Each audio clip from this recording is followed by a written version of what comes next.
तो सबसे पहले गुड़ी पड़वा के इस वर्ष प्रतिपदा के इस नए वर्ष में आप सबको बधाई, बहुत शुभकामनाएं। नव वर्ष हम सबके लिए मंगल हो, शुभ हो और हमारा प्रदेश निरंतर प्रगति करे, देश हमारा प्रगति करे।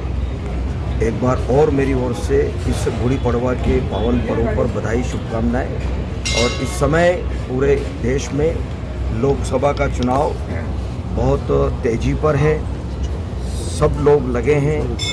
पूरे हिंदुस्तान की जनता में भारतीय जनता पार्टी के प्रति अपार उत्साह है, अटूट विश्वास है। नरेंद्र मोदी जी यशस्वी प्रधानमंत्री जी के प्रति भरोसा है, मोदी जी की गारंटी है।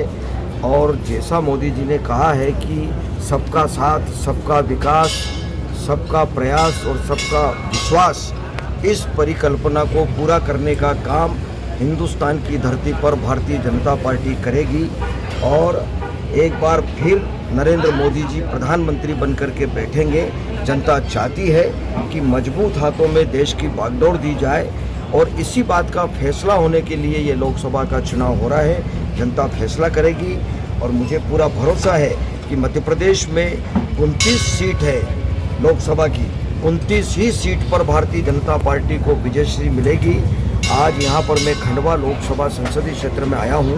यहाँ भारतीय जनता पार्टी के उम्मीदवार ज्ञानेश्वर भाई पाटिल जी हैं। निश्चित रूप से उनके प्रति भी यहाँ की जनता का अपार स्नेह है। निश्चित रूप से वह मिलनसार व्यक्ति हैं और पहले भी वो सांसद रहे, इसलिए उनके समर्थन में आज हम यहाँ पार्टी की बैठक, हमारे सभी पार्टी के जिला अध्यक्ष सहित हमारे सभी नगर पालिका के अध्यक्ष, जनपद के और भी हमारे सभी यहाँ के पदाधिकारी सब लोग साथ में हैं, माननीय विधायकगण सब लोग हैं। निश्चित रूप से हम इस पावन और पवित्र कार्य में हम लगे हैं और ये बहुत बड़ा काम देश में होने जा रहा है। सर, एक प्रधानमंत्री मामला है कि अभी कल राहुल गांधी ने शहडोल में एक बयान दिया है। उनका कहना है कि 50% से ज़्यादा आबादी वाले आदिवासी क्षेत्रों में प्रशासन के बजाय अब समितियां को हम निर्णय देंगे। अगर कांग्रेस की सरकार आती है तो उनके हाथ में सारा जिले की बागडोर होगी। राहुल गांधी की बात पर कोई विश्वास कर रहा है क्या इस हिंदुस्तान में? कोई कांग्रेस की बातों पर विश्वास कर रहा है क्या?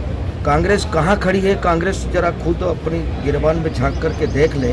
अभी इस समय पूरे हिंदुस्तान के बड़े से बड़े कांग्रेसी, जिनकी सारी उम्र कांग्रेस में खप गई, ऐसे कांग्रेस के नेता कांग्रेस छोड़ करके आ रहे हैं। उनको पता है कि आज़ादी के 75 साल में जो दुर्दशा कांग्रेस ने की है, उसी से नाराज होकर के कांग्रेस के लोग भारतीय जनता पार्टी के सदस्यता ग्रहण कर रहे हैं। कांग्रेस की बात का कोई भरोसा कर नहीं रहा है, इसलिए प्रचंड बहुमत से फिर भारतीय जनता पार्टी की सरकार बनेगी।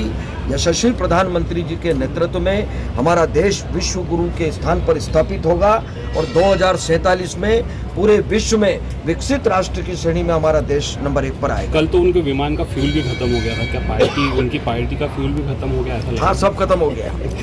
अब कुछ कहने की जरूरत बची नहीं है। जनता फैसला करेगी और चमत्कार होगा।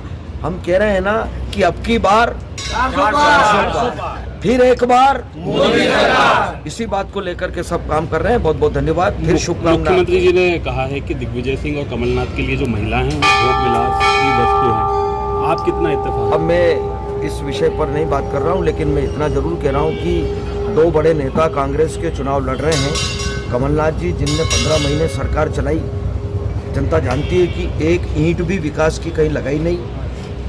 हमारे तत्कालीन मुख्यमंत्री शिवराज सिंह जी चौहान ने जो योजनाएं चलाई थी जन कल्याणकारी, उनको बंद करने का काम किया। और एक वो नेता लड़ रहे हैं जो 10 साल इस मध्य प्रदेश के मुख्यमंत्री के रूप में रहे। न उनके समय पर 1 घंटा बिजली मिलती थी, न पीने का पानी उपलब्ध था, सड़कों की दुर्दशा थी। इसलिए किसी को कुछ कहने की जरूरत नहीं है। जनता फैसला करेगी। जनता इन सबको जानती है, इनकी बात पर कोई भरोसा नहीं। भारतीय जनता पार्टी जिंदाबाद।